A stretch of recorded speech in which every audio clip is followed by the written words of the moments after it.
Please follow my Polo videos GTI. so you'll learn more on how to diagnose vehicles. 6, yeah. 1.6. There's a Polo GTI we got all the way from Joburg. Vehicle had a misfire. Yeah, had a misfire.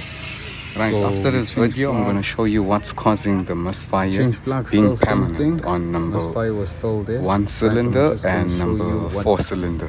what's happening on the vehicle.